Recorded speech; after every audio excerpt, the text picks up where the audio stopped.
I'm not going to assume that you know how to forge a katana. The basic theory is that Japan is an island nation lacking natural resources for steel and iron, so instead, blacksmiths used what they had on hand and folded the resulting steel in on itself to produce a blade that was usable but more flimsy than anything their Western counterparts could make. If you stood with me this far on this pointless history lesson on the katana, then you have an idea of how I felt playing Bayonetta 3. This stems from the campaign, which revolves around multiverse theory and the new character Viola.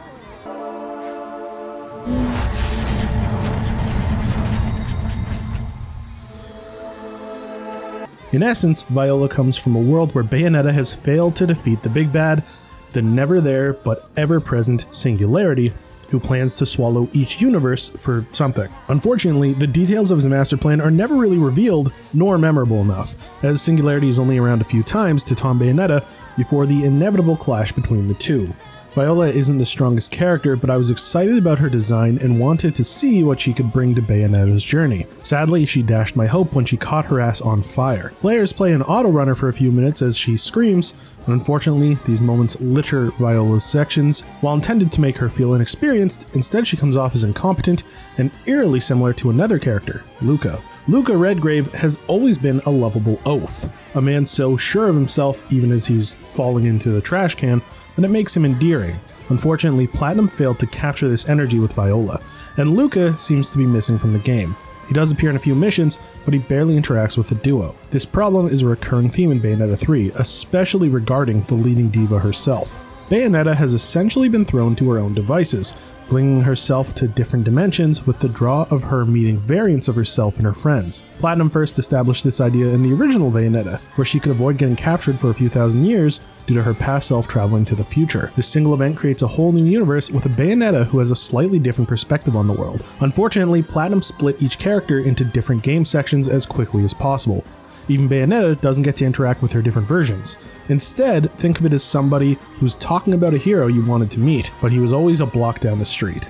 That's Bayonetta 3. Players get to see a few cool things that the different variants do, but they won't interact with each other until the closing missions of the game. I think the total time Bayonetta spends talking to anybody is around half an hour in length, in a title that can take 12 hours to beat. This is abysmal considering some of the most memorable moments come from Bayonetta interacting with her enemies, friends, and everyone else. Combat plays a critical role in what makes this series work, but the heart of it has always been Bayonetta and her interactions. Finally, moving on to the gameplay. The game employs similar combat from previous entries.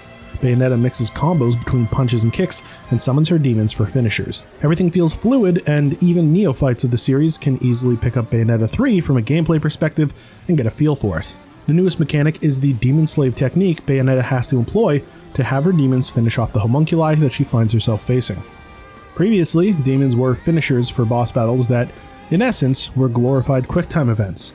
However, it was a flashy way for a significant fight to end. Players will now get complete control over any demons with which Bayonetta makes a contract. Each weapon represents a single demon, and when used, Bayonetta will take on the appearance of that demon. She can also equip 3 different demons that she can summon at any time.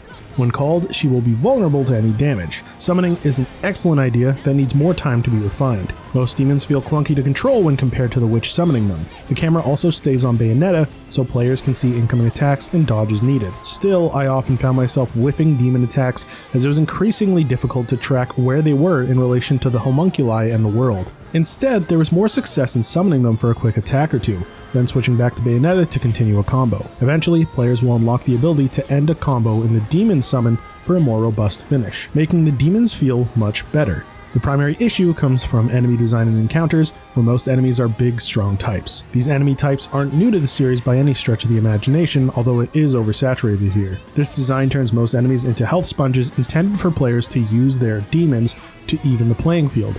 As a result, I don't find these encounters very fun. Instead, I feel like there needed to be an equal amount of enemy types of varying sizes or more gimmicks for the demons to do. Later in the game, some enemies will develop shields that the demons can't break, but I wish this happened sooner to act as a rival enemy type to Bayonetta, forcing players to use the demons and combos in conjunction with each other. Weapons are also less versatile now, as equipment changes punch and kicks. This approach simplifies gameplay, especially for those who find a weapon to their liking. I miss the ability to equip a sword in my hand, but keep pistols on my feet. But this system works and feels beginner friendly. This philosophy also flows down into the split currency with 3 different categories: halos, blue orbs, and red orbs. Each one allows players to purchase various items with Rodin.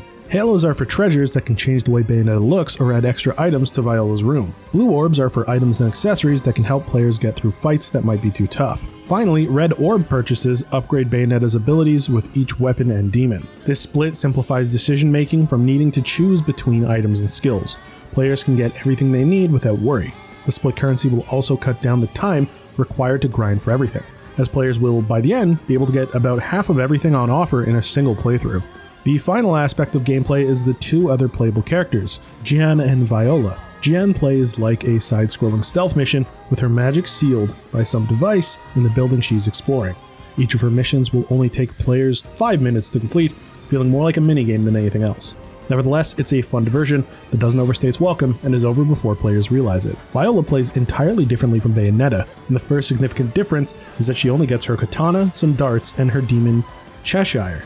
However, Viola is handy with her blade, and when she parries, will enter Witch Time. Combat with her can take a minute to get used to, but feels good when getting multiple parries. Her summon works differently as well, as she throws her sword and instead starts to throw hands with enemies. The simple change also means that players have no control over Cheshire, as he does what he wants. However, his AI is simple enough and will attack the same enemy that Viola is striking, so players won't have to worry about him being useless once summoned. Viola feels like she was designed with the Demon Slave technique in mind, as fighting with her demon feels good and makes sense.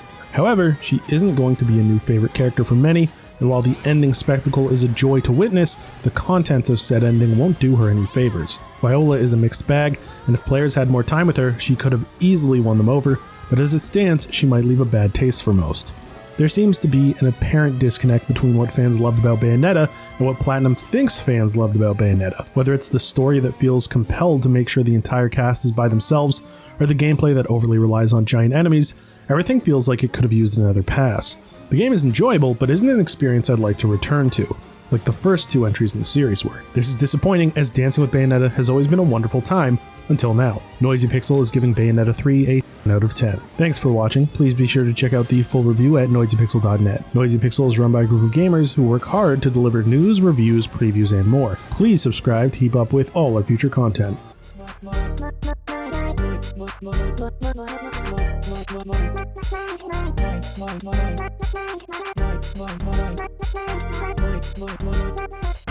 Noisy Pixel.